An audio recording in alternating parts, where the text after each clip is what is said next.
Welcome to Storrs, Connecticut. Population of under 11,000 people, but right now it is the mecca of college basketball. 13 titles combined for the men's and women's programs, with both raising banners after last season. And this afternoon, the defending men's champion and number 24 ranked UConn Huskies will host the 7th ranked Texas Longhorns.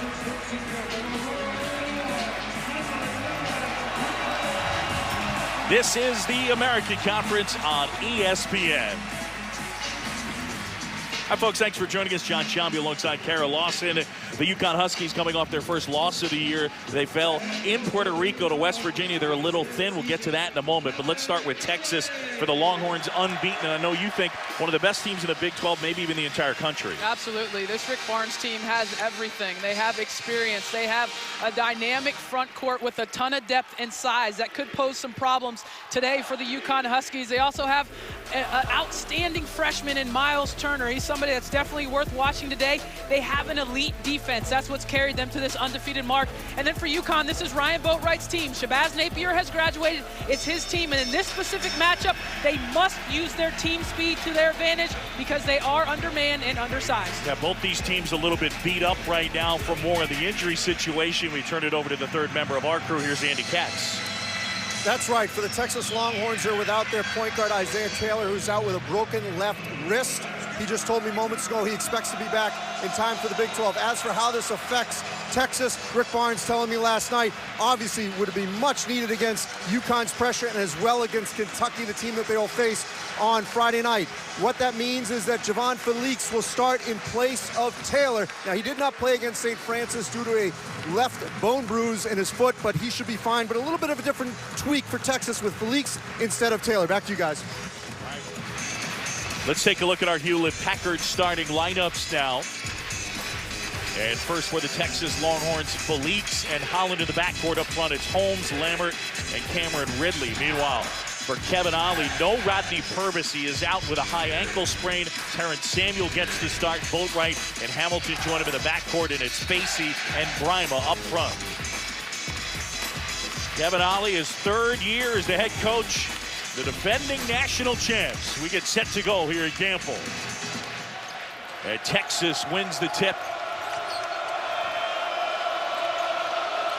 So the Longhorns on the road. One of the things Rick Barnes has talked about, his team over the last couple of seasons, they need to be better on the road, and it's a tall task trying to pick up a win here today.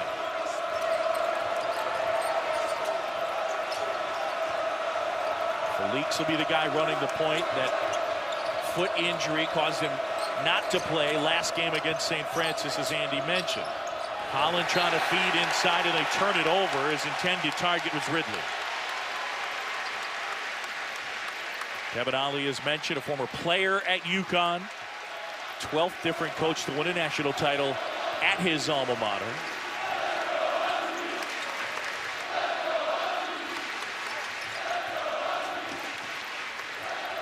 They feed in, Brima going to work.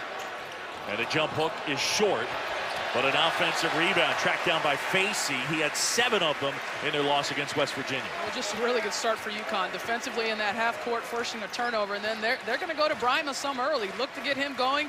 He gives up that strength advantage in the paint against Cameron Ridley, but they're going to need some scoring other than Ryan Boatwright if they're going to pull this upset. Pull up there, and Boatwright hits. He leads them at 20 points a game, their only senior.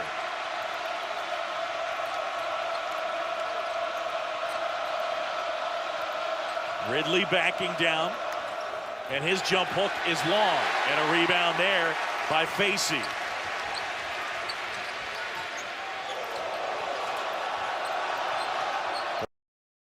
Quick. Where do you see the scoring coming from besides Boatwright? Well, the one player, Daniel Hamilton, the freshman wing, he's done a really good job averaging in double figures. He's somebody that's going to have to score the basketball. We see him coming off those screens. But he gets fouled by Holmes. It'll be 3 free throws for Daniel Hamilton. You have to be ready to guard screening action when you go up against Connecticut. They run their guards off of a lot of screens, whether it's along the baseline, whether it's along the elbow area, and that's just a poor job by Jonathan Holmes, the senior, of fouling the jump shooter. He was going to get a clean look at it. You want to get a good contest, but not put him to the line. So here's the freshman from Los Angeles. Well, one of his brothers, a connection to Texas, is Jordan Hamilton, played at Texas for Rick Barnes. You know, this matchup coming in on paper, you talk so much about the size of Texas in front court, and how is UConn going to handle Rick Barnes' crew and the size. Texas has got to handle UConn's speed, their team speed. We've seen Boatwright already, his ability to get into the lane against their defense. Felique's handling here. And now a feed inside, Lammert. And they get a foul, I believe it'll be on Facey. Indeed it will. So Kent Facey, the sophomore from Jamaica, picks up his first. First team foul. Reporting in for the Huskies, number 1, Philip Nolan will check in, and Facey will sit. They've been playing 7 guys about 24 minutes a game or more, and now with no Purvis, there's even more pressure. Even more pressure, and players like Phil Nolan are going to have to step up and be ready to play against this front court. Pick and pop, we're going to see that. We're going to see that with Lammert. We're going to see that with Turner. You have to be sound in your pick and roll defense with their shooting bigs, and Lammert's one of them. He's got a pretty good mid-range touch. He stepped out a little farther and hit the 3 there. So 1-point game, just getting started here in Stores.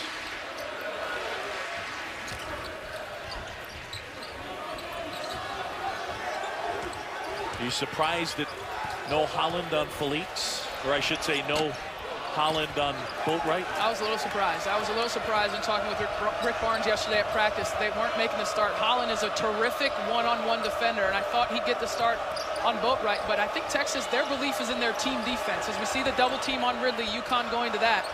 They think as a team defensively, they can corral Boatwright. Kick up ahead, and Hamilton weaving his way through. Couldn't hit, but he picks up his own miss, and he'll start it over.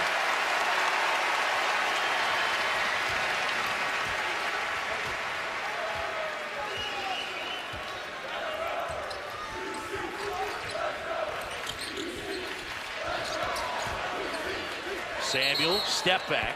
He's got to shoot that. He's got to shoot that, particularly against this front court. You go into the lane, you're not getting all the way to the rim if you're Terrence Samuel. Kevin Ollie's instructing him right now. He's on the court. He's telling him, you've got to jump stop if you go in there and look to pull up. He's got a clean look right here. You got to shoot that. You have got to shoot that against this defense. They're so tough in defending the rim, and now you've got a turnover. 4-3 UConn. And there's Holmes. Oh, and he's blocked by Brima. That's what he does, guards the rim. Amina Brima. Boatwright rejected at the other end by Miles Turner, who's checked in.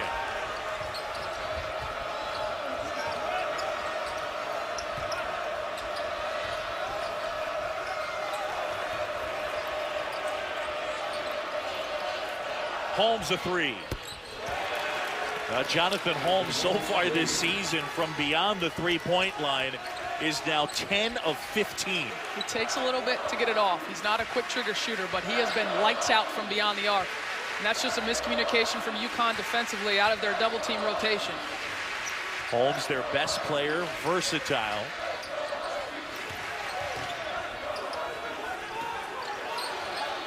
Brima on Turner.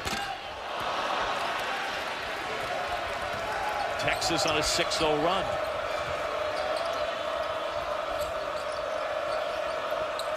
Felique will try.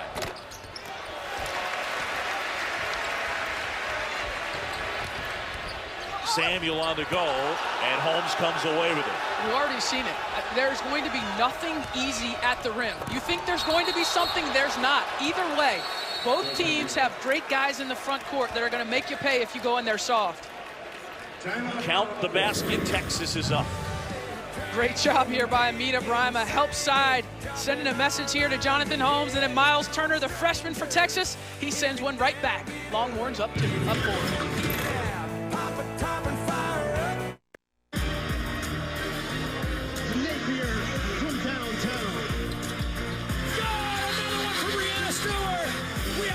Women's college basketball history. That is it, from underdog to top dog.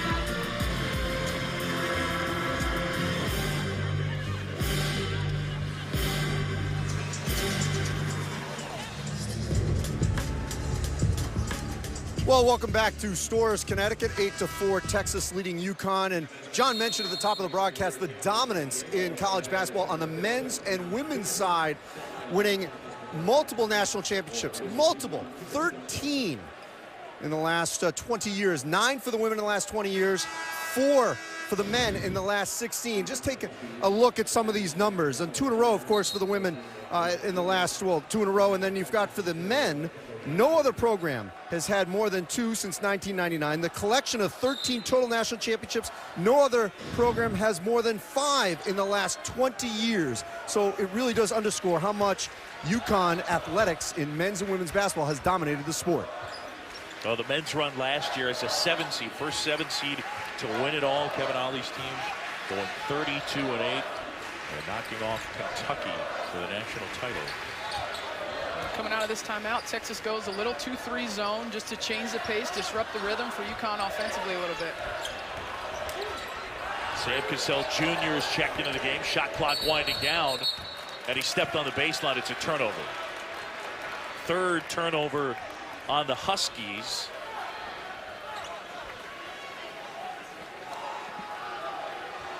So again, we talked about Kevin Ollie and lack of depth and other players having to step up. Cassell into the game, Raheem Lubin into the game as well. They double team Felix. Holmes is able to get it in.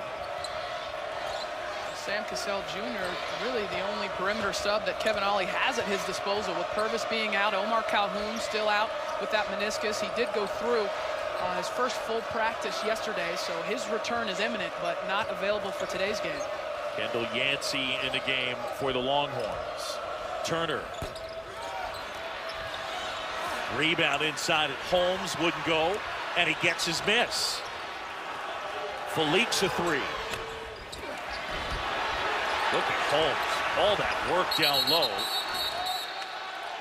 They go to the possession arrow. It belongs to UConn. Oh, you said it. I mean, how can you not love Jonathan Holmes? I mean, he pops off the tape when you watch his Texas team play because of everything that he does. Right now, he's slid from the 3 position to the 4 position. So he starts at the 3 position, gives Texas an incredible size advantage. But as you can see, when he goes to the 4, they lose absolutely nothing when it comes to energy on the glass. Coming off meniscus surgery in the offseason, he actually lost about 20-25 pounds, wanted to play a little lighter, knew he'd be asked to play more 3 this year. He is a versatile player, Jonathan Holmes.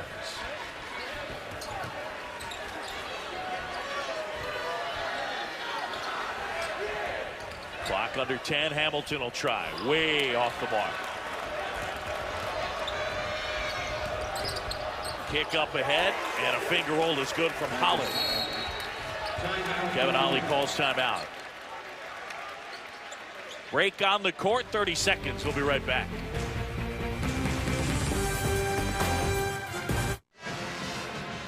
Texas by 6, and Kara, the Longhorns do like to get the basketball out on the move, and we just saw that. They do. No Isaiah Taylor, so you lose end-to-end speed. But here's what Javon Felix gives you at that point guard position, the pass ahead. He's very good at that, so they can still get the same end result. It's not Isaiah Taylor flying up the court. It's Felix passing ahead, and Holland runs those wings hard. Mentioned at the top of the broadcast by Andy Katz, Isaiah Taylor out after that broken left wrist suffered November 20th against Iowa. That was in Madison Square Garden. He's one of their top players. They're not sure when he will return. Boatwright navigating through traffic into the paint. Tried to feed inside, and it's taken away. Yancey now. Yancey has it stripped. Boatwright, and nope, out of bounds. Texas basketball. You know, one of the things that Ryan Boatwright has to be aware of is when he drives under that basket, not getting closed down like he did there. He's so good at breaking people down and getting into the lane. But the unforced error there by Boatwright underneath the basket, he's got to keep that dribble alive and dribble through.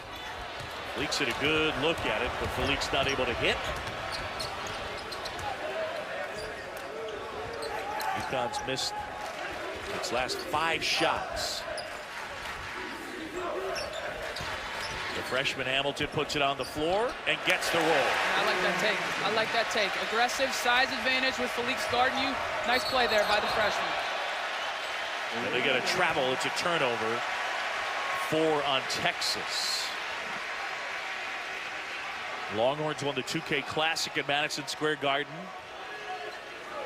Went to the NCAA tourney last year, lost in the 3rd round. Under Rick Barnes, they've been to the NCAA tournament 15 times in 16 years. This is year number 17 for Barnes.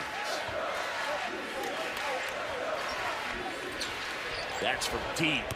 And Sam Cassell Jr. missed the rim. Up ahead. Great work inside DeMarcus Holland, and Texas really pushing it. He runs the lane so hard, and if you run the lane hard, whether you're a post or you're a wing, eventually you're going to get clean looks, and he's gotten 2 really good looks just by the fact of when the ball changes possession, Holland is sprinting down the court. Boatwright ball fake and then contested shot. That one swatted back out by Nolan. Facey at the rim, rejected there by Turner, his 2nd.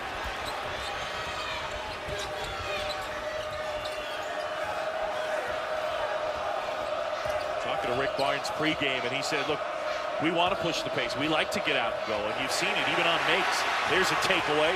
Hamilton the other way in the throwdown.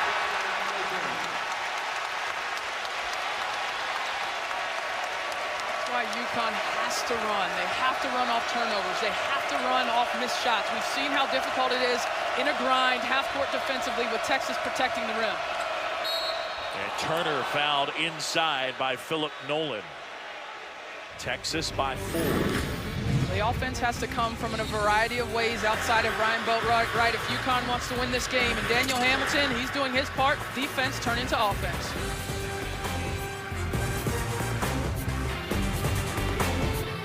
ESPN's exclusive presentation of college basketball is brought to you by Lowe's. Lowe's, never stop improving. And Infinity, luxury cars that deliver inspired performance. Well, the ACC Big Ten Challenge this year, it is loaded with great games, including Ohio State and Louisville Tuesday. That'll be at 9:30 on ESPN. Then 9:30 on Wednesday, it's Duke and Wisconsin, number 4 and number 2 connecting.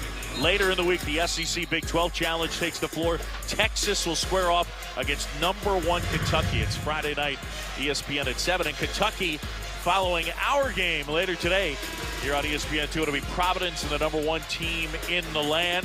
Kentucky doing a good job with all those bigs guarding the rim. And don't forget, over on ESPN at 1, the Orlando Classic Championship game as Kansas will take on Michigan State. Best time of year.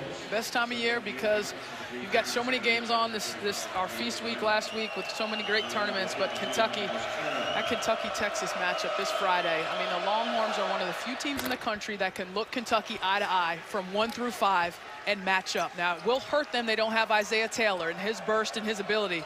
But what a matchup in the front courts. Miles Turner, Karl Towns. It's going to be a good one in Lexington. Turner hits both free throws. Rated the number 2 recruit in the ESPN 100. Number 2 in the country behind Jaleel Okafor. Turner not starting, but playing starters minutes. And he has made an impact already, averaging 12.7 rebounds on the season. Primus sets the screen. And a foul on Texas. So we mentioned it over on ESPN at 1 o'clock, the Orlando Classic Championship game. And again, 1 Eastern, number 11 Kansas, number 20 Michigan State. Down there in Lake Buena Vista.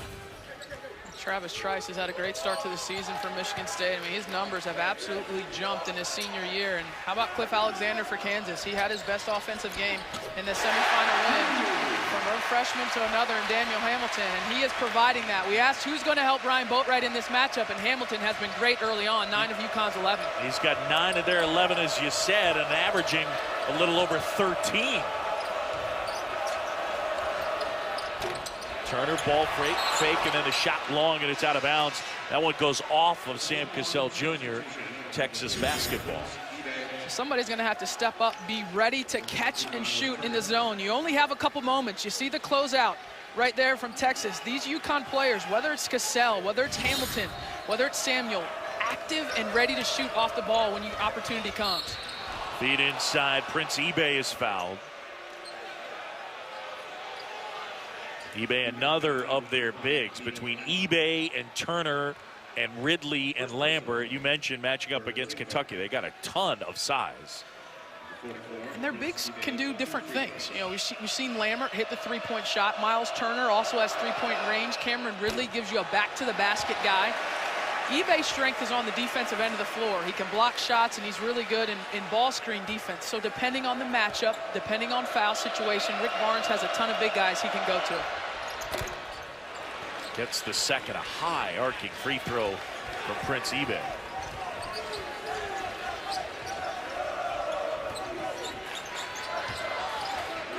I think this is where it'll be interesting when Ryan Boatwright is not on the court for UConn. Hamilton launches again. Lambert the board. Boatwright averages a little over 36 minutes a game, so he will not be off the court very much today. Lambert tries another. Couldn't hit this time. And a rebound pulled down by Facey, and then Lambert the steal. Holmes a three. Are you kidding me? Big swing right there. He's 11 for 16 on the year.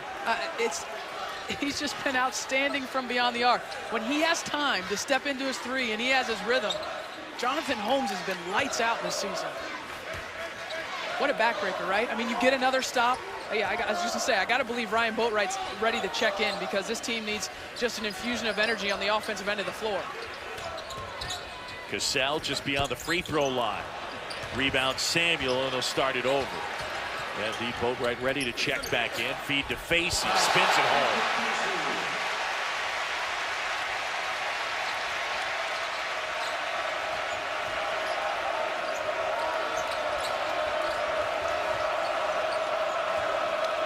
Texas on the season, they've been brilliant defensively.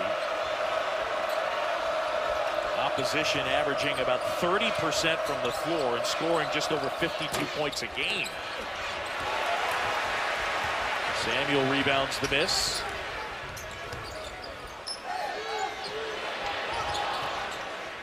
Hamilton the lob, and then Brima couldn't finish.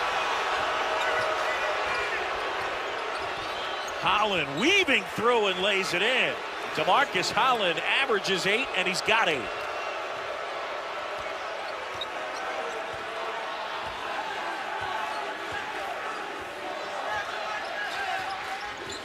Fans wanted a foul at this end of the court. Thought Brima got hit on that lob attempt.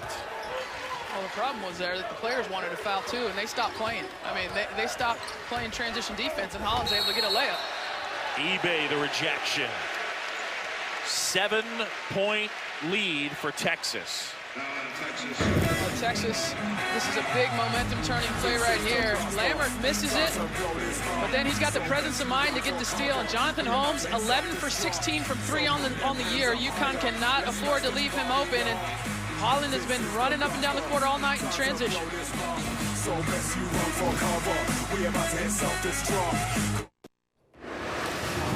Steve Weissman in studio with an update over on ESPNU right now. Duke taking on Army. That's Coach K's alma mater. That's Jahlil Okafor, top recruit. He's already got 9 points. Big lead for Duke. John Kara, big week for Duke.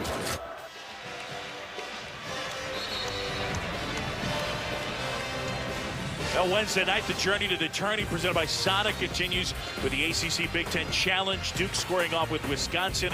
Top 5 battle, 9:30 on ESPN. Also live watch ESPN. Okay, while we were away, UConn looking for some depth And they have found it. Yeah, from the mid-court stripe. And by the way, he won a $1,000 discount card to a furniture store. So a $1,000 card to a furniture store. Did you see him put the guns back in the holsters? I mean, he had the whole celebration That's thing what I'm down. talking about. Act like you've been there before. I mean, that's the fantasy, right? You go out there at half court, you got to have friends in the stands, knock it down. Cassell gets the first 6-point game here in Stores. John Shambi, Kara Lawson, Andy Katz.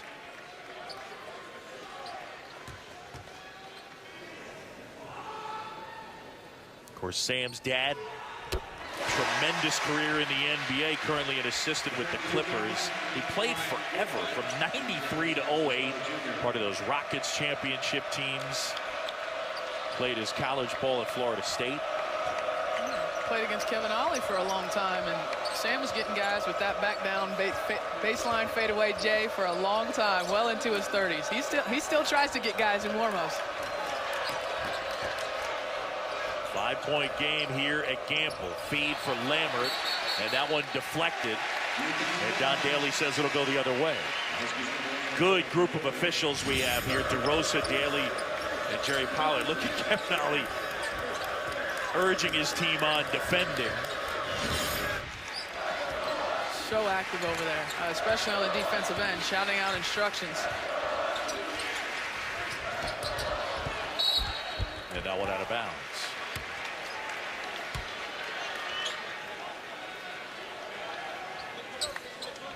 Well, story here, Daniel Hamilton with 9 points, the freshman for UConn. He's kept them in this game.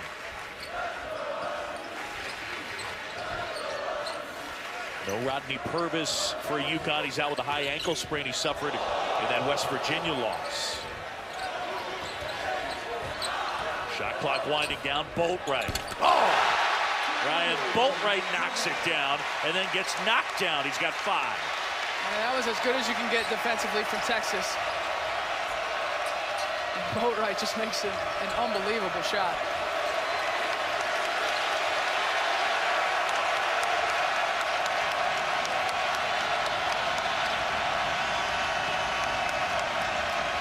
A good early season road test for Rick Weinstein. Meanwhile, Kevin Ollie's group trying to bounce back from their loss in Puerto Rico. Felix finally able to knock it down from beyond the arc. Well, Felix can go. I mean, he's not just a table setter as a point guard. He can really score the basketball. He'll shoot behind screens. He'll pull up and make some J's. So you have to be honest when you're playing him on the perimeter.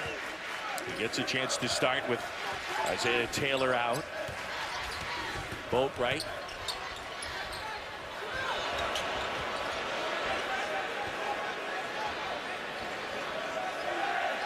Shot clock under 10. Boatwright looking for some help. Launching. And that's short. That one off Lammert, and it'll stay with UConn. I'm not sure there was possession there enough to reset the shot clock. That's what they're going to check out, I think. So they're going to go over and they're going to put the shot clock at 2. Joe DeRosa saying, there's Joe, former NBA official, outstanding college referee, along with Don Daly and Jerry Pollard. Watch Boatwright go in and then out, especially on short clock. UConn likes to do that. Get the basketball in his hands. He gets one up. And then gets the miss.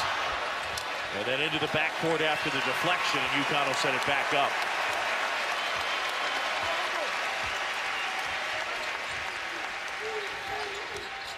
Felix hits the floor.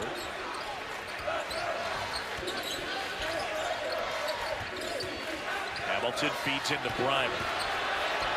Bryma rejected there. eBay able to get a piece of that one. Now up ahead, and it's Holmes. Lost the handle. You get near the rim, both ends, you get to deal with a big body. Nothing. You're not getting anything. That's why those baskets by Holland, by DeMarcus Holland in Texas, out in transition, UConn's got to get back and set their defense. They had 3 guys sprint back that time, and they were able to thwart Texas's transition attempt. Texas already with 4 blocks. They average a little over 7 feet inside Brima, and they get eBay with the foul.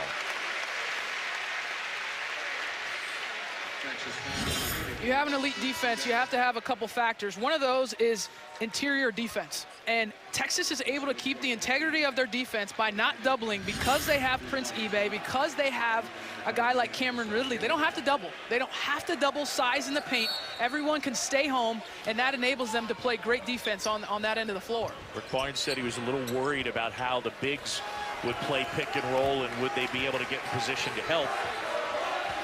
Right now, his team up by 5. We close in on 4 to go first half.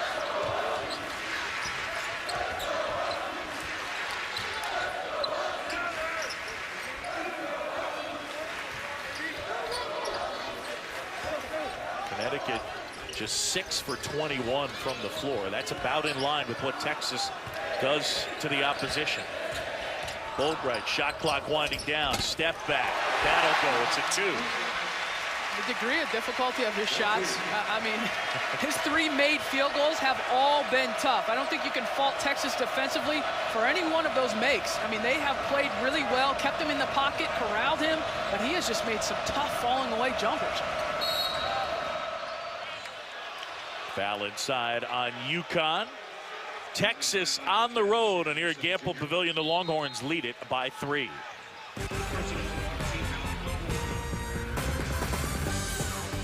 ESPN's exclusive presentation of college basketball is brought to you by Sonic's new boneless chicken wings. Steve Weissman with you in studio. Coming up on the Land Rover Halftime Report, with more wins than Tom Osborne over his first 7 seasons, why Nebraska is choosing to fire Bo Pelini as head coach. We have the latest. And Seth Greenberg here to break down the final of the Orlando Classic. Top 20 matchup, Kansas, Michigan State.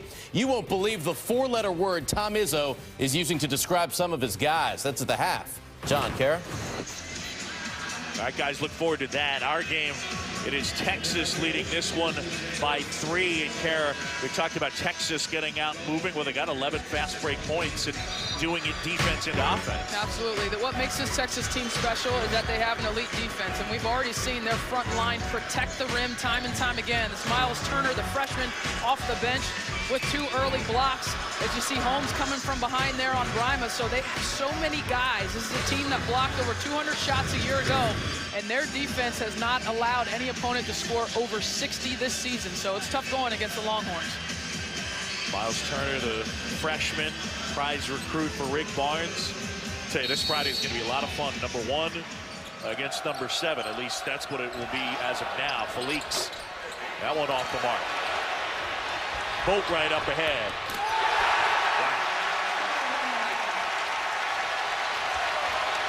Wow. 1-point game.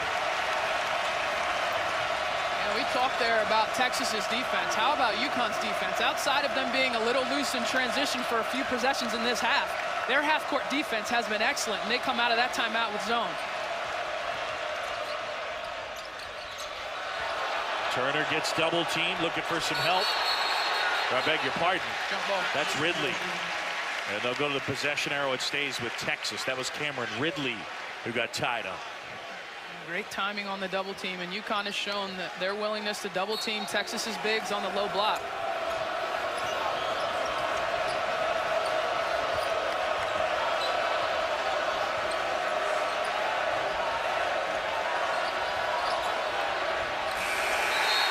And a shot clock violation.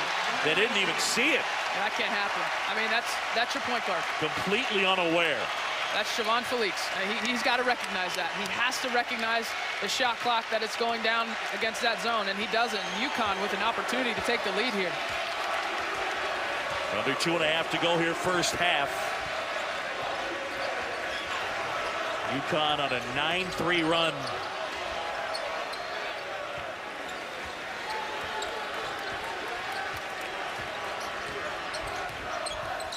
Boatwright hesitation.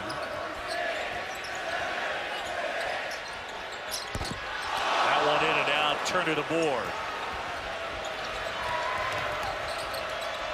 Collins started towards the rim and now finds a cutting Turner, who flips it up and one. Great body control. Plus the foul, and he'll go to the line. How skilled is Miles Turner? I mean, that's what's just so impressive about him. Holland thought he was going to get another look at the basket. And that's a good call. That's a good call. Miles Turner, you said it, great body control, great touch. I mean, this is a young man that's 6'11". They just pulled off a Tony Parker floater. Foul on Nolan, and that is his first. Turner coming off a 25-point, 10-rebound performance against St. Francis. A lot of people look at him as a one-and-done guy. I know a lot of NBA scouts here today. That combination that he has at 6'11", he can shoot three-point shots. He's very intelligent. He's a great communicator on the back line of their defense. He just does a lot of things beyond his years, but he's still learning, he's still growing, and as he improves, this Texas team's going to be even more formidable on that back line. Andy, you have more on Miles. Yeah, over the summer when he got back from USA Basketball, Russell Springman, oh, what you call that one? Cassell finally able to knock it down. Russell Springman, their assistant, told me that right when he got back from USA Basketball, he was in the gym immediately, and they are calling him one of the better gym rats they've seen of big men that they've had at Texas. Really impressed with his commitment to the game, his development, but they don't want to pressure him too much, which is a little different than the way they maybe handled Kevin Durant, and they were comparable in terms of the kind of hype that they had coming out of high school. Well, Andy, I got a chance to talk with him yesterday, and I was so impressed with his maturity, his intelligence level. And there's people around the Texas program that say he is their best communicator as a freshman since TJ Ford. So that includes the aforementioned Kevin Durant and LaMarcus Aldridge. Just really impressed and think he's going to continue this ascent that he's shown in the first month of the season. Under a minute to go, 1-point game. Turner swings Felix, and he's able to hit his second three of the half.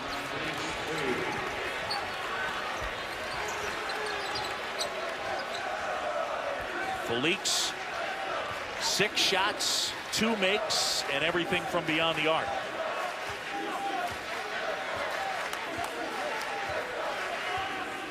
Got a 9-second differential shot clock to game clock. Boatwright with 9 points, Hamilton with 9 points. They've been the offensive story in this half for UConn. Hamilton the kick out, Cassell. Holland looking for space, knifing through, spins it home. 10 for DeMarcus Holland. Hamilton, and that's the way the first half ends. Texas by 6, and Texas in transition. Absolutely a huge part of this first half. 13 fast break points. That's been the difference, and those fast break points, the lion's share of them from DeMarcus Holland. The change, he's reacting so much quicker from defense to offense, and they haven't been able to contain him. Let's go over to Andy Katz. All right, thank you, John. So, Rick, there was a stretch there where UConn obviously was really starting to look like they were going to maybe take the lead. How do you assess the way your guys responded and got this 6-point advantage at the half? Well, I think our poise has been good.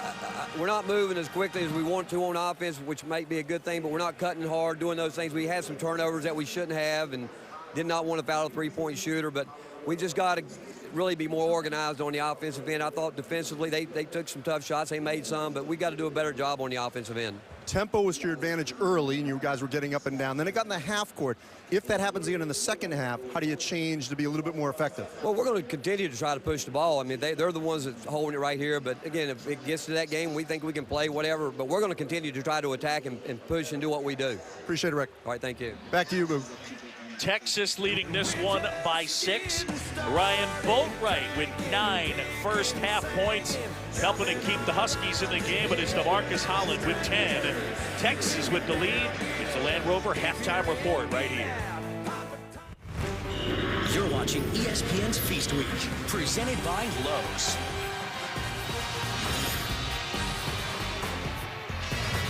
You're watching the American Conference on ESPN, and here at Gamble Pavilion at the break.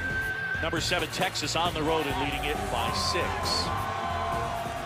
Hi, folks. John Chambi, Kara Lawson. And, coming in, we talked so much about Rick Barnes' team and their ability to defend, and we've seen it again here in the first half. It's impossible against Texas to get shots at the rim against their half-court defense because of the size they have back there. I mean, the block shots, time and time again in the first half. UConn drove to the basket, and they were denied. Miles Turner had a couple of blocks off of the bench for the Longhorns. It was the entire first half. UConn did not have a good look at the rim in the half court.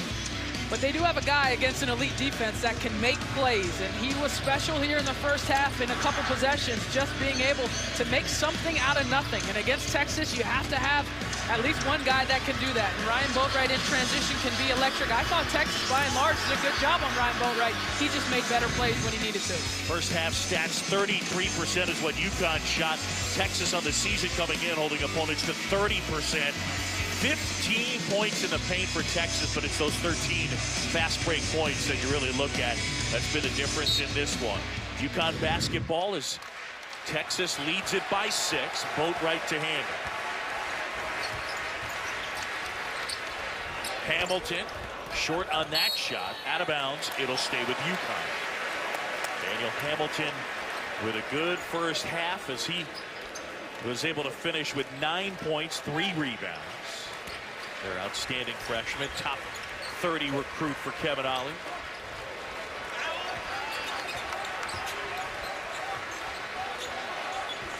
Boatwright going to work. Lammert helps.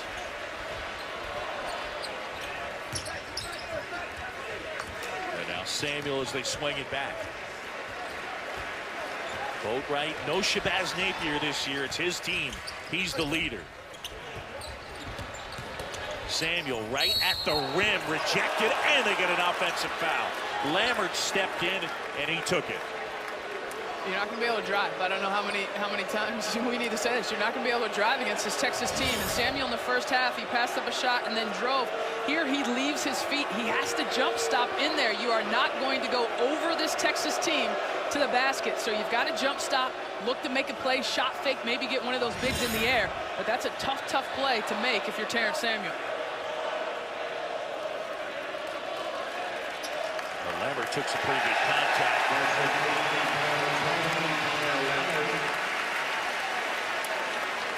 Did they just change the call? I think they did. Yep.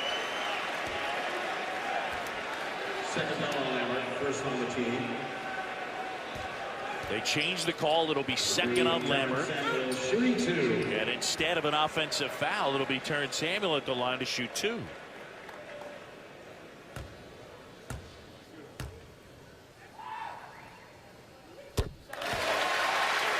Last year played in 30 games, average about 9 minutes a game. You know, you referenced not having Shabazz Napier, and that certainly hurts this team, but they also don't have Niels Giffey. They don't have DeAndre Daniels, who went out early as well. So, Lasan Croma. I mean, they lost 4 of their top 5 scorers from a year ago. Ryan Boatwright, the only one of those guys returning. Lammert kicks ahead to Felix as they feed inside. Ridley got great post position, and he gets fouled as he tried to go up and dunk it. Andy Katz, you get a chance to talk to Kevin Ollie at the break. That's right, John, and he really wasn't upset about their half-court defense. It was more about their transition defense. He said, look, it's a simple game. We've got to stop them on the transition. Thought that they gave Holland way too many opportunities to obviously get down court and convert. So offensively was not as huge problem. It was more their transition defense. As for the leadership aspect that you mentioned about Ryan Boatwright, I could see it in the back hallway. He is that only senior. He's the guy that rallies this group together and really was getting them together before they got into the court and say, look, we got to take control of this game here early in the second half. I talked with Kevin Ollie about it as well. He said the connection to the lead guard, he said he learned it playing from Larry Brown, Jim Calhoun. He said if the coach is happy as the lead guard, you're happy. If the coach is mad as the lead guard, you're mad. You're like a married couple. Holland, kick up ahead. Couldn't reverse it, and now they'll go the other way. 4-point game.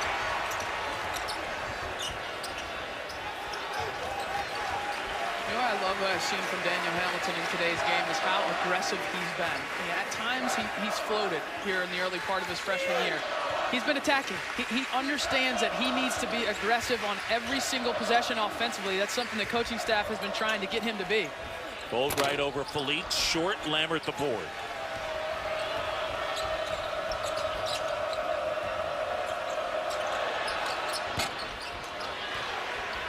Hamilton tracks down the board, and it's UConn on the move.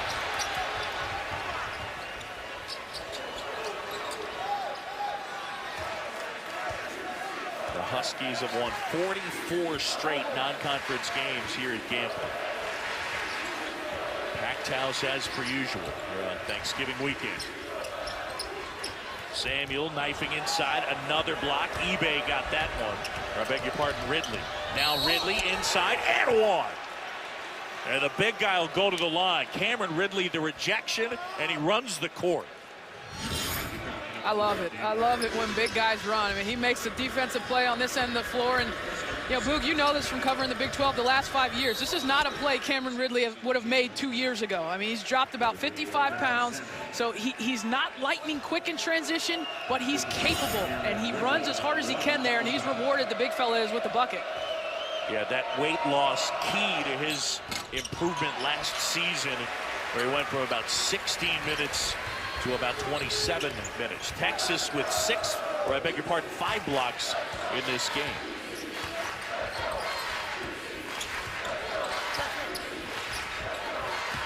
Hamilton curling inside, lob to Bravo.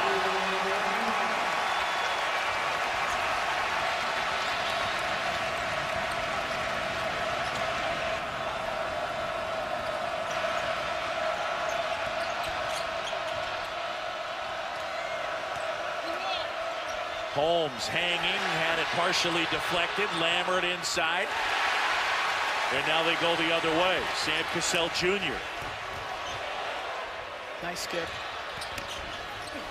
Boatwright. And it's Texas ball to go the other way.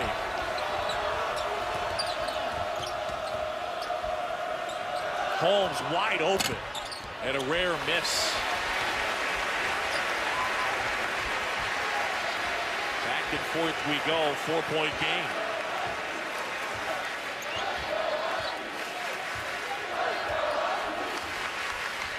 Well, neither team has shot lights out, but there's been some flow to this one, at least going end to end. There's been moments of flow, but you can see UConn, the team that is content with kind of settling down and trying to work it around, forcing Texas to sit in their defensive stance and play solid for the entire possession. So nice job of UConn kind of dictating the flow of this game from fast to slow. So Brimo will go to the line. And that foul on Kendall Yancey. On Cameron Ridley, I beg your pardon.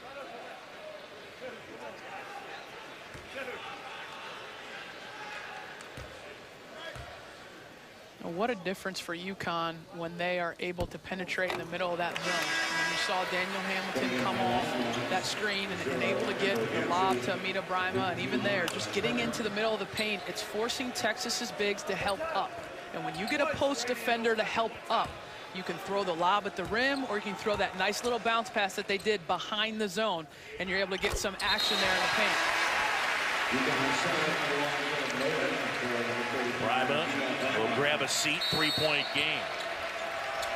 Miles Turner, the freshman for Texas, into the game. Felix inside, the floater will go. Got that over 6'10", Philip Nolan.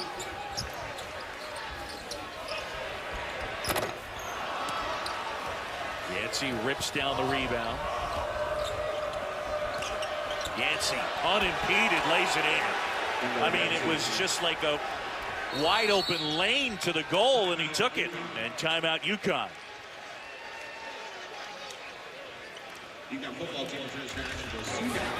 Transition defense has been a struggle for UConn all game long. Just non-recognition now. And Kendall Yancey, he's able to go in and stretch out this lead.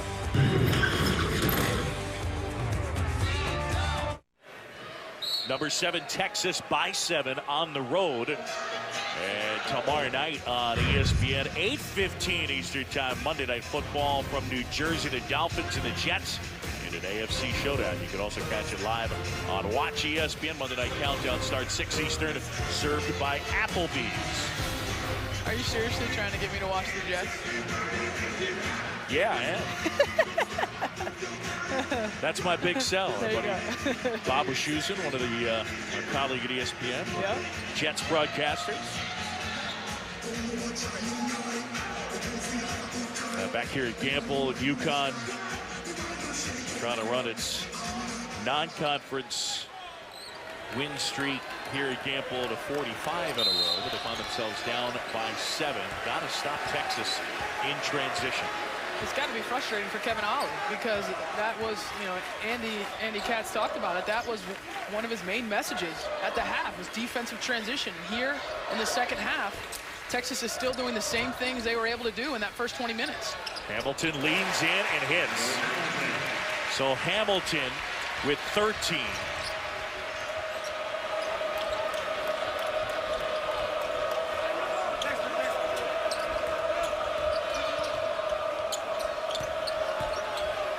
Turner faked the handoff, jump hook is short, and a rebound pulled down by UConn.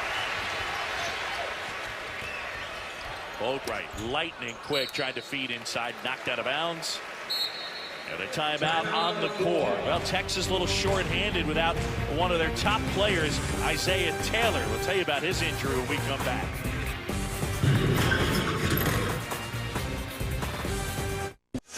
Back here in Stores as Texas leads it by 5. Longhorns without their top scorer, Isaiah Taylor, injured in Madison Square Garden against Iowa. This play was November 20th. Went up, was looking at dunk, came down and broke his left wrist.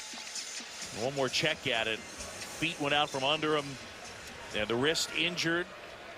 And he is out indefinitely, and Kara Lawson, so now he sits, and they get a specific idea in mind while he is out where he'll sit. Well, they want him sitting as close to the coaching staff as possible because although physically he's not going to be able to improve as a basketball player, Rick Barnes feels like mentally he can. He can become more in tune with that relationship we talked about between Kevin Ollie and Ryan Boatwright, the point guard and Rick Barnes being on the same page and being able to talk basketball while the game's going on.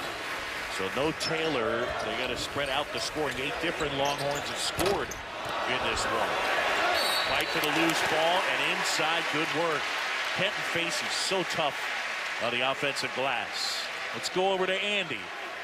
Well, I talked to Taylor during warm-ups, and he was adamant that he will be ready for that Big 12 opener on January 3rd at Texas Tech. Rick Barnes, when I talked to him last night, agreed with that. So that sort of plays into the timetable of about a month. The key thing is he didn't need surgery, so he's got the old traditional cast on a hand. Seems like everyone gets surgery these days. He's actually just got the old school cast there. But they got a nice stretch coming up for Texas because after this Kentucky game on the road next Friday, they're at home for the entire month, the rest of the month in December before they go to Lubbock on January 3rd. And again on the other side, Kevin Ollie without Rodney Purvis today, a high ankle sprain. Omar Calhoun still nursing that knee injury. 3-point game. Texas on top. They have led most of the way. Turner looking to feed inside and an offensive foul. Turner struggled a little bit offensively this afternoon, and you know he wants to make plays. He's looking to be aggressive. It's a good thought here. He has the size advantage, but there's no one to pass to. UConn on that back line doing a good job of rotating, and Phil Nolan, what a valuable substitution he's been for Kevin Ollie defensively. He did a great job during their national championship run in the NCAA tournament of being probably their best defensive big down the stretch. Yeah, started 5 of their 6 NCAA tournament games. Miles Turner sits, the freshman with 3 fouls for the Longhorns.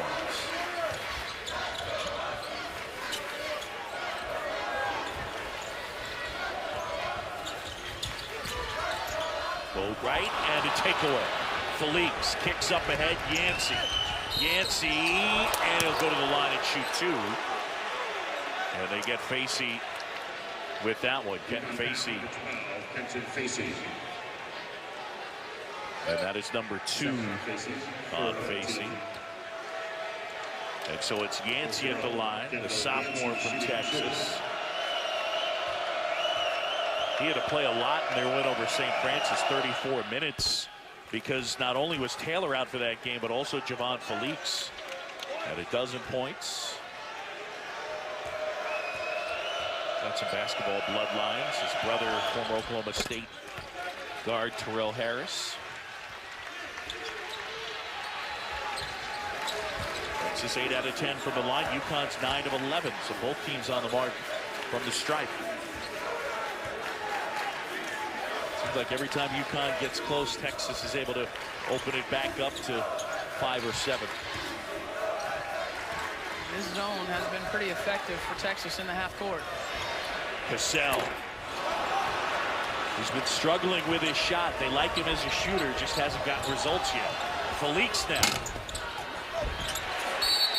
And a fight for the loose ball as Holmes and Facey were wrestling for it. Texas possession. And the possession arrow says it belongs to Texas. You know, for how much their size advantage has been a huge positive for them on the defensive end, I'm a little surprised that they haven't gone inside a little bit more on the offensive end. I know UConn double-teamed early in their man-to-man, but a double team is a great opportunity to get numbers and give yourself an outside shot on the backside of your man-to-man offense. So I'm a little concerned for Texas to try and get Ridley on the block and see if they can force a double team and make a play.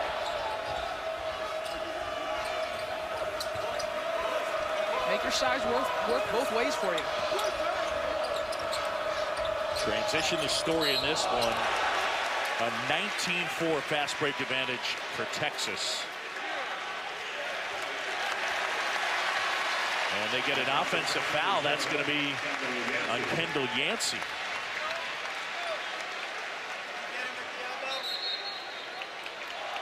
First on Yancey, 5th team foul. Plays under review. He nicked him right with the elbow. So they're going to go look to see if maybe this is a flagrant one with that elbow. Joe DeRosa, Jerry Pollard over there. 13:27 to go. With a stoppage for an official review. 5-point Texas lead. And the Longhorns with a biggie on Friday as they will take on Kentucky. And we'll have it for you at 7 on ESPN. All right, so Yancey swings that elbow around.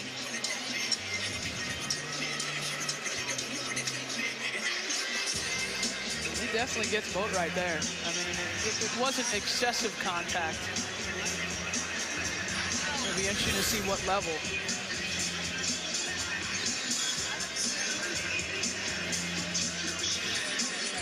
So a flagrant one, excessive and or unnecessary, and that is what they have called. Not a legitimate play on the ball. I do think that at times that play is a little dicey because sometimes there isn't contact. Sometimes guys snap their head back and sell it, and then what do you do? Because every once in a while. But he did make contact there. He did make contact there. It wasn't excessive contact, but that's why that and/or on the flagrant one is excessive or unnecessary. Yep. So the referees deemed that unnecessary contact by Yancey. Andy, what do you have? Well, this was an issue down in the Bahamas with Joshua Smith of Georgetown. Obviously, he's a much different kind of player and immovable in the post. But John Thompson III was very concerned about the way this is being called because Smith was called for 2 of these down there.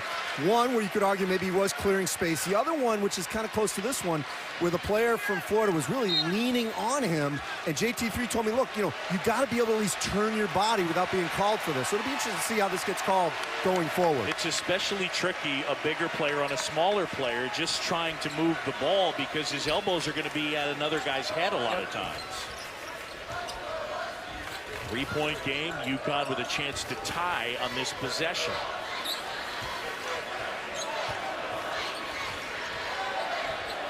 Shot clock under 10. Hamilton to Boatwright from deep.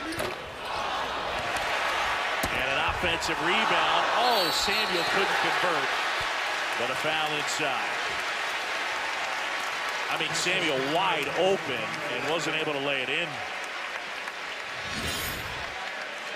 Ryan Boatwright takes that three-point shot, and Samuel's able to catch a little bit of a crack on the back of that Texas zone, and the size gets there a little bit too late, and Brima alertly is able to be there for the offensive rebound. You know, we talked at the top of the show of how undermanned UConn was in this game. No Purvis, Omar Calhoun is still out. 7 guys. I mean, Kevin Ollie's played in 8th with Lubin, but really 7 players.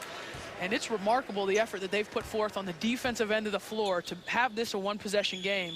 I mean, they've played really, really hard and been quicker to the ball than Texas in most of the night.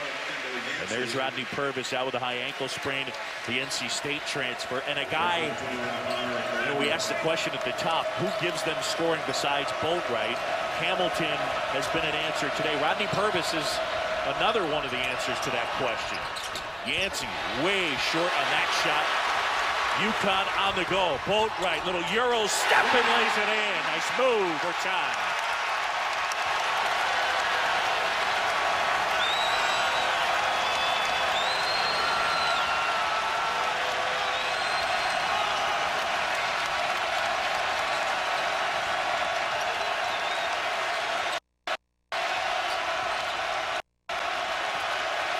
Great pressure defense here by UConn in the half court.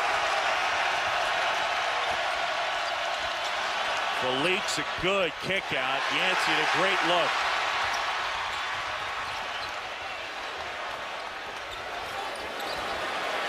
UConn's last lead was 4-3.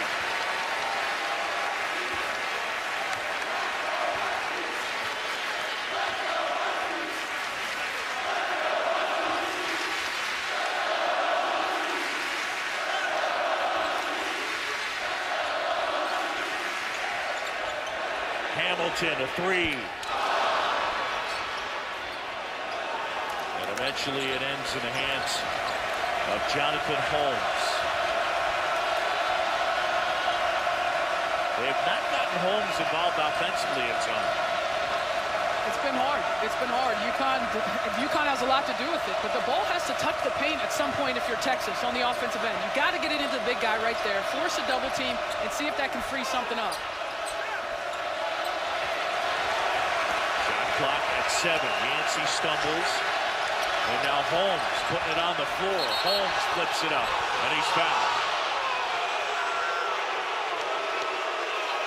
Our under 12 timeout, tied at 41. How about Ryan Boatwright, the quickness of the move? Oh, this is a proud player. This is a part of a proud program. You don't waltz into stores and come away with the win very easily. Ryan Boatwright, he's a national champion. He's trying to prove something.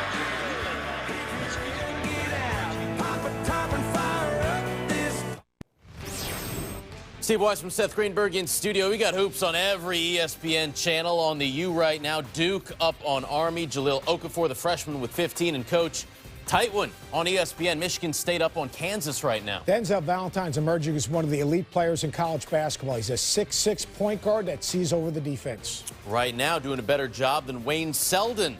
We'll update you on this coming up later. For now, back to John and Kara. All right, guys, thanks. So Kansas, Michigan State currently on ESPN. You got Providence and Kentucky following us here from Gamble. That'll be at 2 Eastern, and then Tennessee and Marquette 4 Eastern, and that'll be the third-place game down there in Orlando. They were mentioning Duke and the Blue Devils taking on Wisconsin. That should be a great one in the middle of the week. And then on Friday, you got Kentucky and these Texas Longhorns.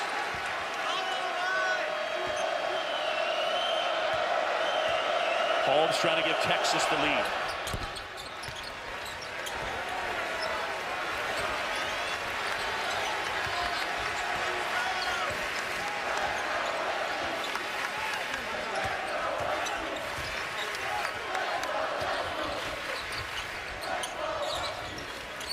Felix on Boatwright as he hangs and hits. As tough a guard as there is to stay in front of. With his explosiveness in the half court, he just blows right by Felix. Boatwright's got 15. They get a foul. That'll be on Brimo. Great job just rejecting the screen there by Ryan Boatwright, and he's able to contort his body around the size of Cameron Ridley. How about this UConn effort so far? I mean, 30 minutes, and they have been outstanding on the defensive end of the floor. With the exception of their transition defense, it was loose in the first half. It was a little loose the first couple minutes of the second half, but they have locked down, and they have the Texas guards. They're backing up. I mean, they're playing a little tentative. Ridley inside. And they get the foul on the big guy.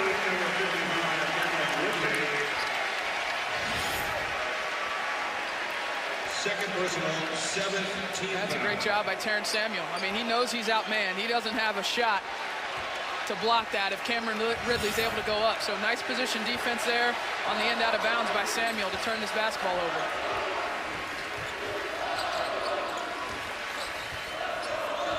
UConn by a point.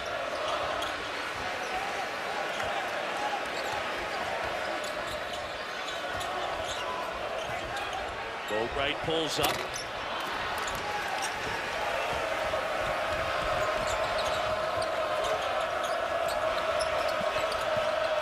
Hamilton, good hands. They knock it away from Holmes. A steal for UConn. Under 10 to go second half. They've had such a difficult time getting the ball into the post, and certainly difficult getting it deep into the paint.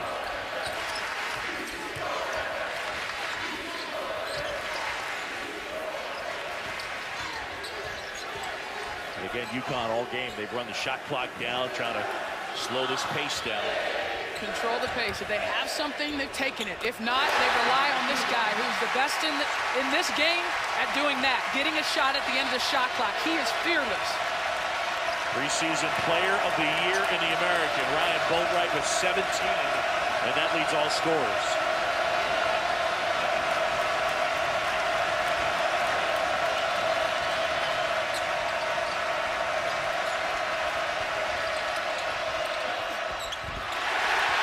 Not able to hit. Boatwright the other way. Cassell had it blocked. Score the goal.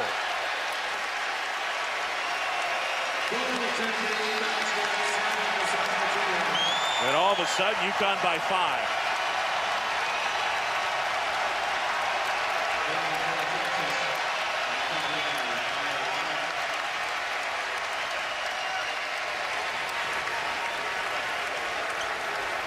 Well, Ryan Boatwright has led the surge. Their only senior. How do you handle pressure? How do you handle game pressure? But how do you handle the physicality that UConn has played with on the defensive end of the floor? Texas, your guards, you have to handle it and make plays in spite of it. Good hands again. This half has been all about UConn's defense. 11 points in 11 minutes. Since the break for Texas. How quick are they to the basketball? I mean, they're double teaming that low post, but Terrence Samuel got there before the basketball did. That's how alert and in tune UConn is on the weak side defensively. Fantastic effort for Kevin Ollie. True on the defensive end. 5.5 defenders. Kevin Ollie's over there. He's down in his stance. A lot of intensity, a lot of passion. UConn by 5. Well, under the shot clock, UConn has a player in Ryan Boatwright that can do that. And so that's why they're content. If they have to pull it out and milk some clock and wait to give him a play, they will. Transition, they've been the quicker team in terms of defense to offense in this first half. And Texas is late. And so Sam Cassell Jr. is able to get that bucket. And again, with Napier gone, they need Boatwright to be a leader. And he has led them on this 11-1 run over the last 4:44. And all of a sudden, UConn on top by 5 here at home. They won 44 straight over non-conference opponents.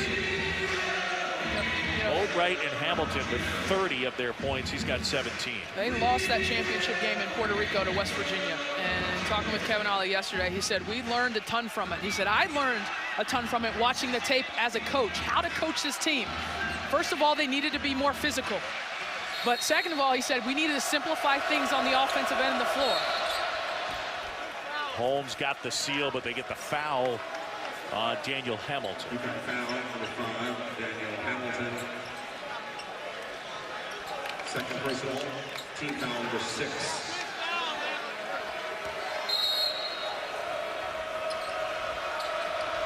Holmes will try a 3 and hit. Man. One player you can't lose, right? On an end out of bounds. The one player you cannot lose for Texas is Jonathan Holmes. He stays hot.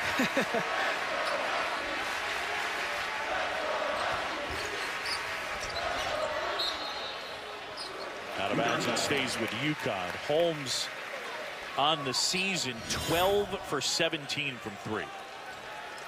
You just can't do it. I mean, you have to make a choice there. If you're Sam Cassell Jr., you have to choose Holmes and force Lambert to take that shot. Always choose the better shooter if you have to make a choice. Jonathan Holmes 3 of 4 from 3 today. Cassell the kick out. Shot clock winding down. Hamilton.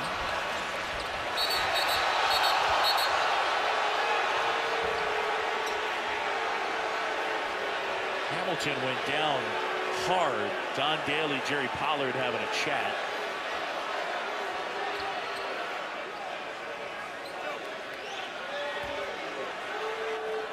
Kevin Ollie over there as well. And did that draw blood?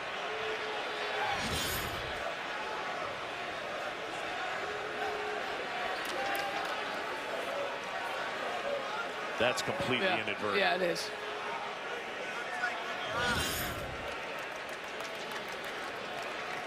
Yeah, I don't think this is anything but a timeout for blood. Yeah. Hamilton, the freshman, with 13 points, averaging that many. The preseason Rookie of the Year in the American. Play is under review.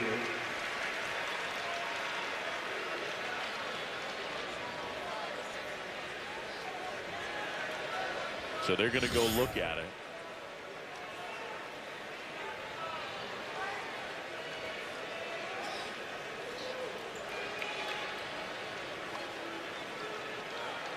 Yeah, I think that's no call. Yeah, Holmes they were just going after the ball, and Hamilton actually came under him. Yep. And while trying to corral the rebound. So he got whacked in the nose. And they got the tissues stuffed in there to stop the bleeding. But right now, 8:02 to go here in the second half. It is UConn by 2. Texas has led most of the way, but Ryan Boatwright has pushed them out in front with his game-high 17 points. Boatwright and Hamilton with 30 of their 47. And the officials having looked at that.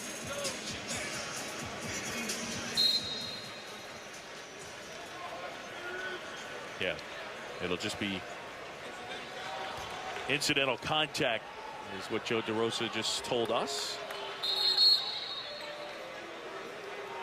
Please stands. Texas. You know, these next 8 minutes, it's going to be interesting to me how Texas responds. This is a team that has struggled on the road. They've struggled on the road the last couple years. They go 3-6 in Big 12 play last season. How do they handle this environment? I had a chance to talk with Miles Turner yesterday, and he's a freshman, and he has struggled some in this environment this afternoon. He's very talented as a freshman, but he has struggled some, particularly on the offensive end. And he said, yeah, it is a little different. Last year, I'm watching UConn win the national championship. Here, I'm playing on the road against UConn. So how does Texas handle this without their leading scorer, Isaiah Taylor, down the stretch?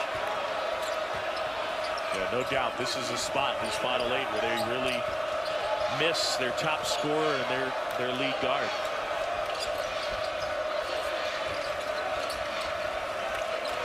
Felix using the screen and then steps back. And that'll go out of bounds. It'll be UConn basketball. Huskies leading by 2.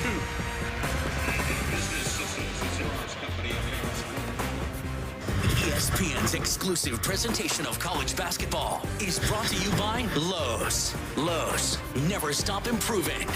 And Mazda. Conviction, creativity, courage. This is the Mazda way. UConn by 2, 7:33 to go. Kara Lawson, second half defense by UConn. It's been pretty crucial. It has been. I mean, they've held Texas to only 14 points this half. And on the offensive end, we talked at the top, someone needs to help Ryan Boatwright, and freshman Daniel Hamilton, he has done so. He's been able to get into that free throw line area against this Texas defense. Not all the way to the sides, but into that area. It's made a big difference. We know what Ryan Boatwright can do. He's electric in transition. He can make something out of nothing in the half court, and he has helped lead the way. Those two players have enabled them on the offensive end to take this lead, but where they have been stellar has been on the defensive end of the floor. 14 second half points for Texas, and the Longhorns being held to just 27% from the floor since the break by UConn.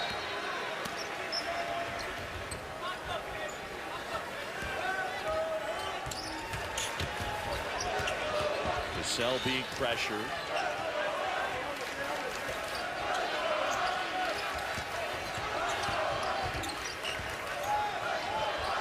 Offensive glass as well. 10 offensive rebounds for Connecticut. That's been pretty crucial to them getting new possessions as they have continued to work the shot clock.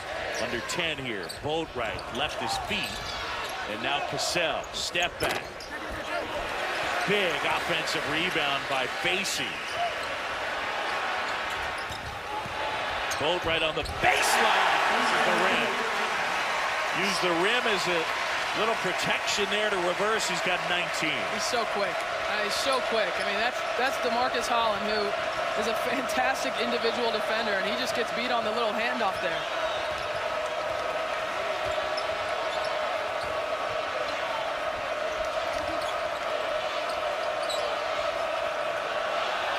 Hamilton got lost on the screen. Lammert with a putback opportunity, but missed. And then out of bounds as that was off Hamilton on the baseline. Kenton Facey's stuck, and Ryan Boatwright does a great job of coming to the basketball as a point guard, and the help can't get there fast enough. This is where speed beats size. I mean, you can have a ton of size, but if the size can't get there, then they have no chance at affecting the play, and that's what happens on that one. Turner had the ball in deep, had it knocked away. Boatwright speeding ahead, and he's fouled. Ryan Boatwright will go to the line to shoot 2. He has really taken over this game in the second half. That foul on Lammert, his 4th. Just collapsing on the Texas bigs whenever they get a touch on the block. And they have not handled that pressure well. There's a turnover there from Miles Turner. You see Cameron Ridley's going to come enter the ball game. He has looked a little bit out of rhythm on the offensive end of the floor this afternoon, but UConn so fast with their 2 and 3 defenders to the basketball when the bigs get a catch. It really is amazing to watch the development of Ryan Boatwright. It was just 2 years ago when he really considered actually declaring for the NBA draft, when he probably wouldn't have gotten drafted, or maybe going to that second round that year that UConn was not eligible for the postseason. Decided to come back with Shabazz Napier. And then again last year, he easily could have left once Napier left. Decided to come back and really take over the reins of this program and be a leader, wants to graduate, will graduate it supposedly, and really shown his maturity over the last 4 years. It really is amazing to watch. Yeah, he was upfront about the fact that he had pretty much made up his mind that he was going to go, but he wasn't going to get picked in a good spot, and so he elected to come back. Well, these are the type of games that NBA scouts need to see from Ryan Boatwright. I mean, this is a type of game that maybe we wouldn't have seen last year or the year before because Shabazz Napier was the one leading the way. You need to see him taking charge, need to see him leading, need to see him being the pivotal player on the offensive end of the floor for a team. That last foul will be on Sam Cassell Jr., and it's team foul number 7, so this will be a 1-and-1 spot. 18 fouls on Texas.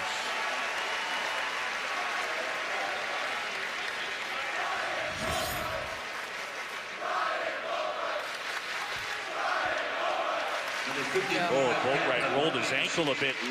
Stepped on Brima's foot.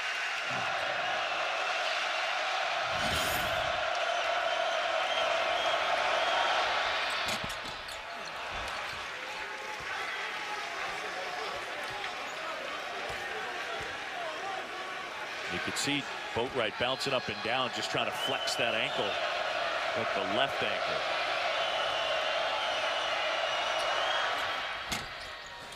Ridley 1 out of 2. Boatwright the rebound. 5-point game, under 6 to go.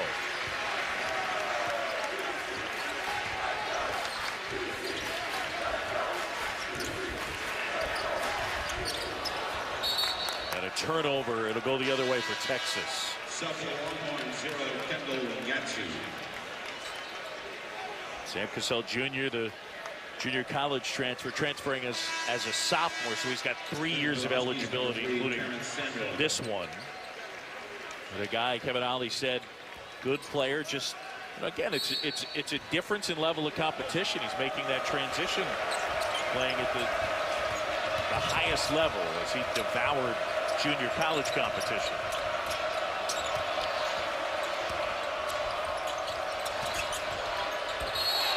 And Felix with a carry.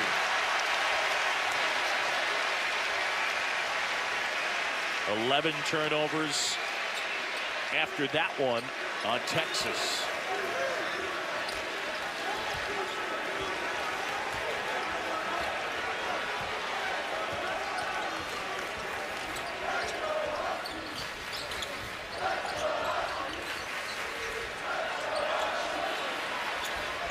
Rima now backing down. Rima, left hand wouldn't go, and then a loose ball.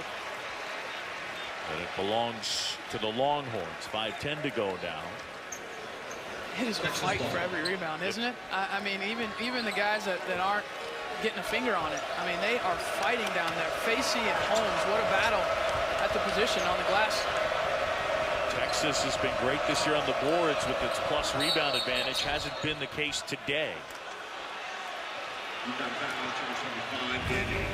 Well, more basketball coming your way. The ACC Big Ten Challenge. It starts Tuesday, 7:30, a doubleheader. Syracuse and Michigan, and then it's Ohio State and Louisville. You can also catch it live on Watch ESPN. Tuesday night, ACC and the Big Ten. Last foul on Hamilton, his third. Yancey short with the free throw, and Hamilton the rebound.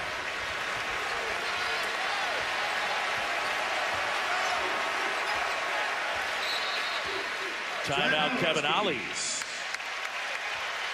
So UConn calls time. And some of these missed free throws factoring into this one. John Shambi, Kara Lawson, and Andy Katz. But second half, it's been a couple of things. UConn's been able to limit the transition points by Texas, and then Ryan Boatwright's really taken over. I think UConn defensively in this second half they've been quick to the ball. They've been quick in their rotations, which has really stymied Texas on the offensive end. And Texas has taken a step back. I mean, they have not been as aggressive. They have not been confident to make plays driving to the basket. And they really haven't been able to utilize their size because of the quickness of the UConn guards doubling down. Boatwright with 12 points since the break. You know, it'll be interesting out of this timeout. See, it looks like Kevin Ollie might have drawn up something, and he was talking about yesterday the difference of having an experienced team last year where he said he could draw up a lot of ATOs after timeout plays. And this year, he said, I have not been able to yet. I have to simplify things for this group on the offensive end. He deems this a critical possession, otherwise he wouldn't have called a timeout. Let's see if he throws a wrinkle into something that Texas might not be prepared for. Look at that, Texas against Boatwright. Texas up by 3 over the UConn guard. And here he is, weaving through traffic, and now a kick out. And again, they've done such a good job working the shot clock. Almost every shot that's not in transition, they take it under 10 to go on the clock. Boatwright back out, and his 3 wouldn't go. Rebound by Jonathan Holmes. What a contest there by Cameron Ridley, the big fella.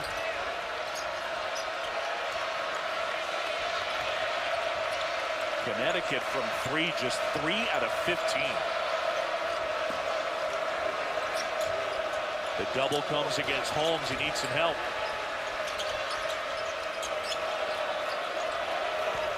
And again, this pace is what UConn wants. Ridley, tip inside. Holmes fighting for it. And they're going to go to the possession arrow. UConn basketball.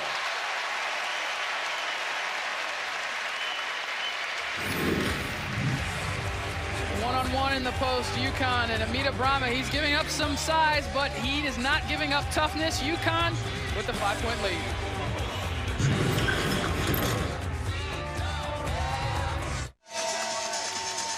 UConn by 5, 3:52 to go here in Campbell. John Shelby, Kara Lawson, Andy Katz. Kansas and Michigan State, that one going on right now as they close in on the end of the first half in the championship game in the Orlando Classic, and Michigan State leading by 4. Kevin Ollie always intense, and he has been over there playing defense in the coaching box. National title at his alma mater. Fun to watch. I mean, they're down to 7 players, and you're thinking, gosh, you know, these guys from Texas are coming in. And I think one of Kevin Ollie's greatest strengths as a coach is his optimism. I mean, he believes, and that was all about yesterday, was getting his guys to believe that they were going to win this game and just instilling confidence. They love playing for him. They love playing for him. They play so hard defensively, and this is a young group. It's a team without a lot of depth when healthy. And now Purvis being injured makes it challenging. As Turner contests the shot, they go the other way. And a feed inside, Holmes.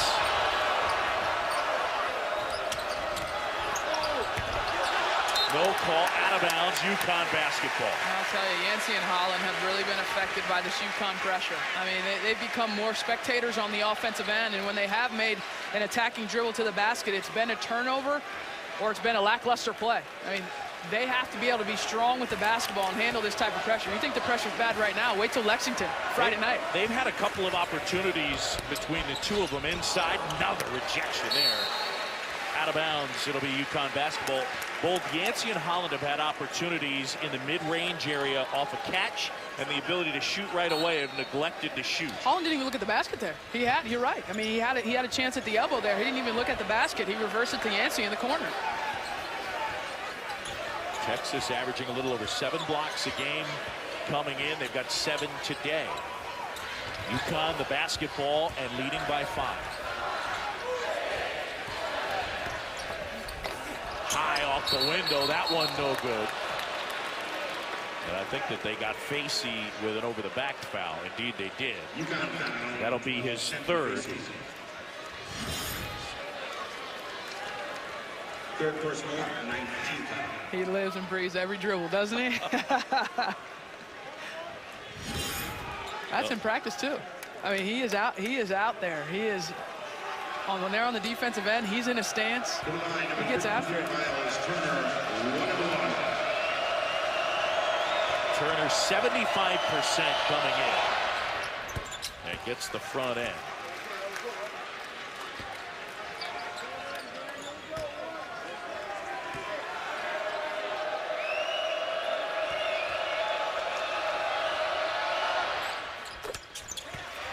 So now Texas within 3. Tight one here in Storrs, Connecticut. In Orlando, they've gone to the half, and Michigan State leading Kansas by 1 in the championship game of the Orlando Classic. So a good one going on over on ESPN. Still to come following our game, number 1 Kentucky in action as they will take on Providence.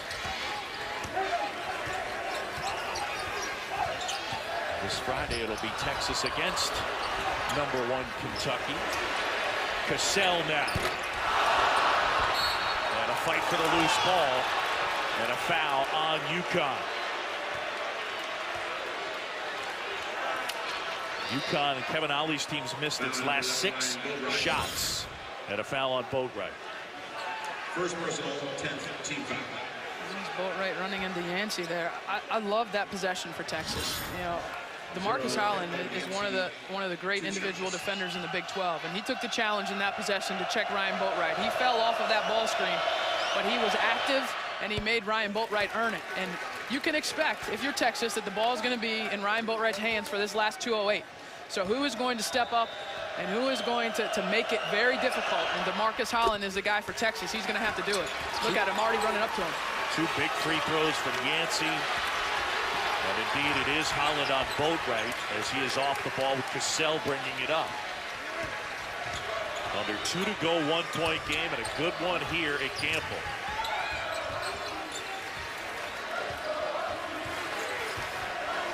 Boatwright with a game-high 21. Cassell the step back. Can't hit. Cassell has had himself a difficult afternoon. 2 for 11 for the sophomore. Holmes a 3. Had a great look at it.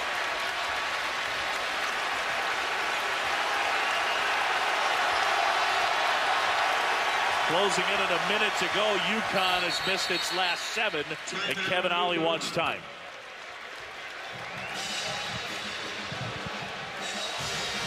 (51-50). The Huskies trying to make it 45 straight over non-conference teams here at Gamble. The possession arrow belongs to Texas in case we get a tied-up situation.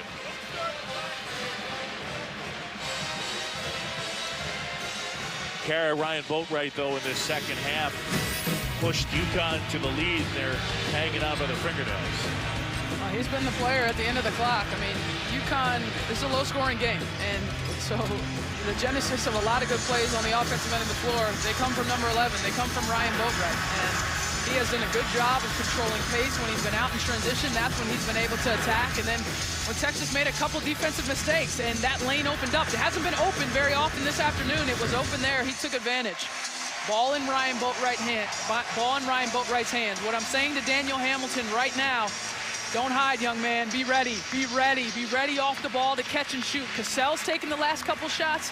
They were okay shots, but I think Daniel Hamilton's your best second option if they come with 2 players towards Boatwright. It's Holland on Boatwright. But again, they continue to work the shot clock as they have all game. Prime of the screen, Boatwright through traffic, shot rejected. Fight for the loose ball, and they go possession arrow, and it's Texas basketball. We documented at the start of the broadcast Texas and the Longhorns' ability to block shots. A huge block right there. They got 8 of them today. This is why their defense is elite, because if you make a mistake on the perimeter, it's 1, 2 guys that help get the block there, Miles Turner and Jonathan Holmes. What can Texas manufacture now against this half-court defense by Connecticut? And Rick Barnes calls timeout. Mentioned 44 straight non-conference wins at Gamble for UConn. The last time, though, that they lost a non-conference game at Gamble to a ranked team, 1993, and it was Sam Cassell's Florida State team that did it. He had 18 points, and Florida State would win it here 86-74. 1993, the last time that UConn lost to a ranked non-conference opponent. Kevin Ollie was on that team. Saw a little Sam Cassell, Bobby Sura there in the backcourt for the Seminoles. Kevin Ollie and Sam Cassell actually played together in the NBA for the Bucks. But it has been over 20 years since they last lost to a ranked non-conference opponent. Sam's dad at Florida State. Still to come, the #1 team in the country, Kentucky in action, taking on Providence. That game right now on ESPN News.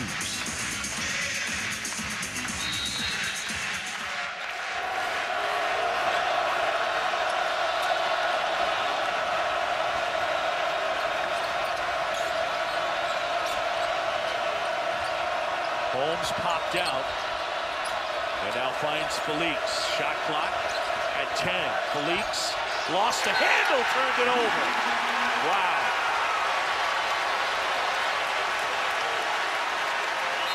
A huge turnover.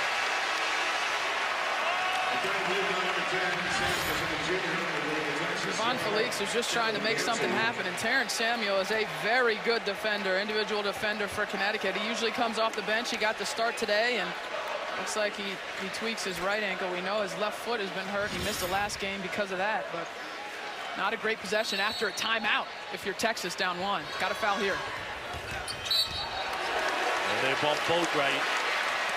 81% for Ryan Boatwright. Texas foul, number 3, Javon Philippe.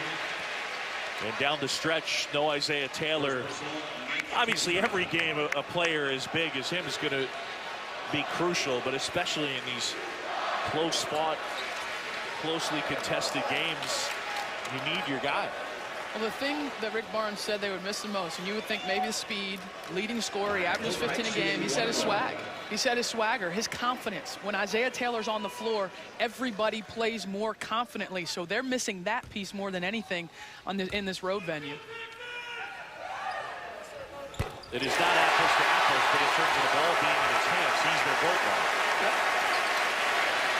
He's the guy down the stretch. The ball will be in his hands.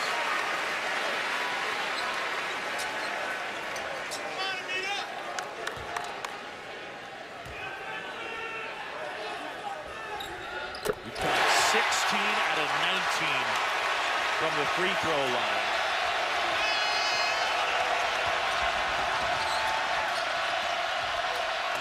Philippe's back the other way. And Texas calls a timeout.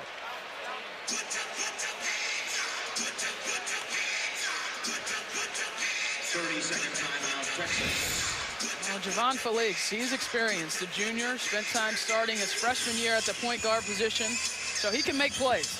And he does a great job here of scoring and scoring quick. With 26 seconds, you don't have to go to a three-point shot. You can go make a quick two and make UConn come down and make some more pressure free throws. Yeah, Philippe knows what it's like to be thrust into the spot with Taylor out, because his first year, remember, it was Mike Kabongo that was out, and that forced him to play a ton.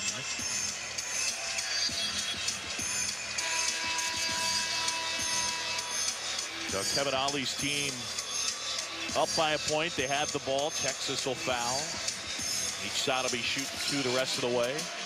Then each side with a timeout. 19.2 to go.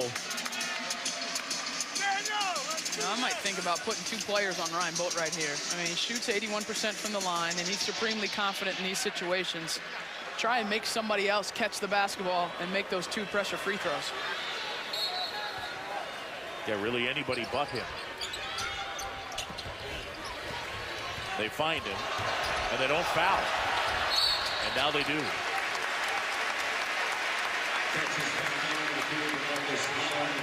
Yeah, I'm with you. I don't think it's such a bad idea to maybe try and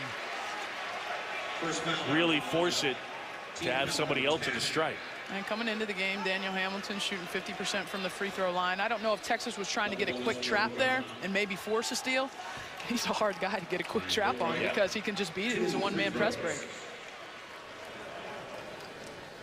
A game-high 23 for the senior from Illinois.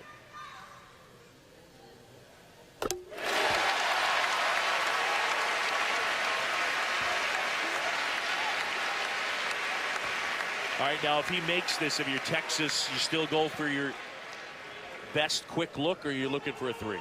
I think there's time to go for your best quick look if Philippe really pushes it up and he feels like he has something. Oh, he missed. So here we go. Holland now, clock winding down. Holmes, Philippe, and Rick Barnes calls time with 4.4 to go. Oh, it got a little out of sorts right there. They caught the break when he misses the free throw, but then on the offensive end, it was a little messy. Oh, it seemed like the assumption was that he was going to make it, and so you have Holland bringing the basketball up the floor.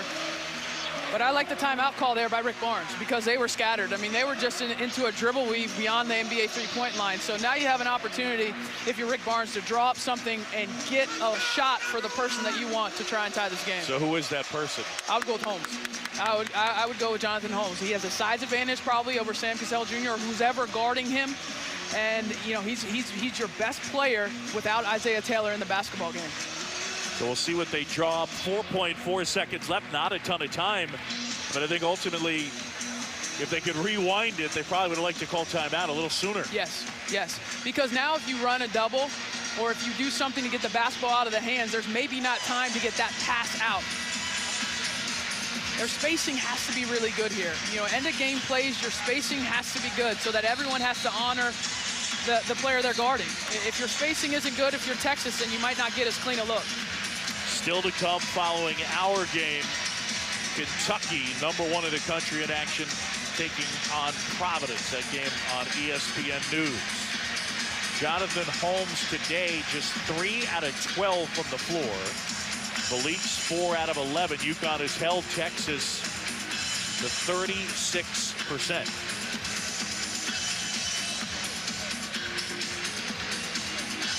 Kevin Ollie goes with Daniel Hamilton on Holmes to get a little bit more size. And now Kevin Ollie calls time. 2-point game.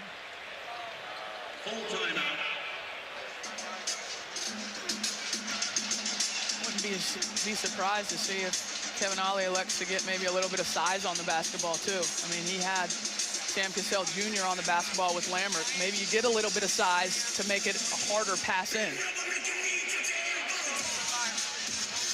And again, it's not as if a 3 is out of the question in this spot. I mean, in today's college game, you got so many guys that can knock it down, and depending who's out there, Lambert has shown he can hit it. You know, Holmes can, Felix as well. Now, in a spot like this, normally in a spot like this, if a coach, Rick Barnes, calls a play and the other team calls timeout, is the play usually changed? I think it depends. I think it depends. I mean, I've been in situations where you don't change the play. You show the look, but you say, well, they still don't know what's coming. Or you might make one little tweak in terms of where a player is. You might switch a couple players, but I'm not sure if we'll see a totally different play from Rick Barnes. But in my experience as a player, we didn't change many plays down the stretch, even after a timeout. We felt like we've got to make a play. It's not all the times about the spacing and what's set up. It's about a player making a play. And if you're Texas, you got to find out if you have a guy willing to do that down two. Lambert inbounds. Cassell is on the ball. Let's see who it goes to. 4.4 left in this one. UConn by a deuce. Lambert, Holmes wide open for the win. Got it! And then a turnover. And that's that. Oh, my goodness. That was a pretty good look at it.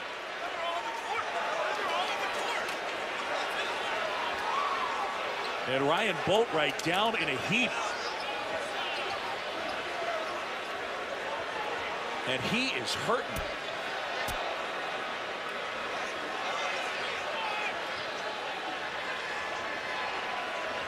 Texas a winner. But the concern right now is Ryan Boatwright. Now remember, he rolled that ankle a few minutes back, stepping on Brima.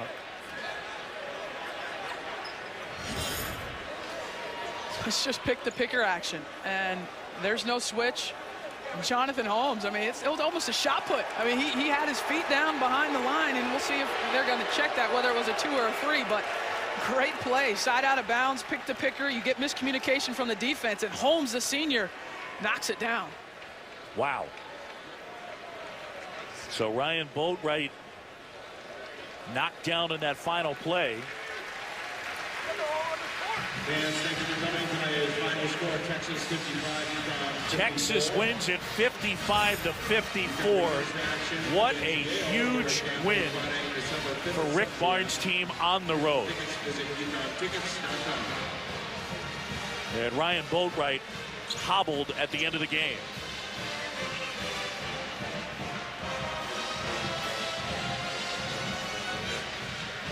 And they're going to help him off the court. What a game for the senior. 24 points, but a heartbreaker as he limps away, and Texas will get out of stores with a 1-point win. And it'll set up the Longhorns' next matchup, and that'll be Friday on ESPN against #1 Kentucky. Again, our final here, Jonathan Holmes wins it with the 3, 55-54. Texas a victory here at Gamble Pavilion. Up next, it is Providence and Kentucky here on ESPN2. For Kara Lawson, Andy Katz, and our entire crew, I'm John Shambi saying so long from Gamble Pavilion. Now we turn it over to Dave Fleming and Fran Fraschilla from Lexington, Kentucky.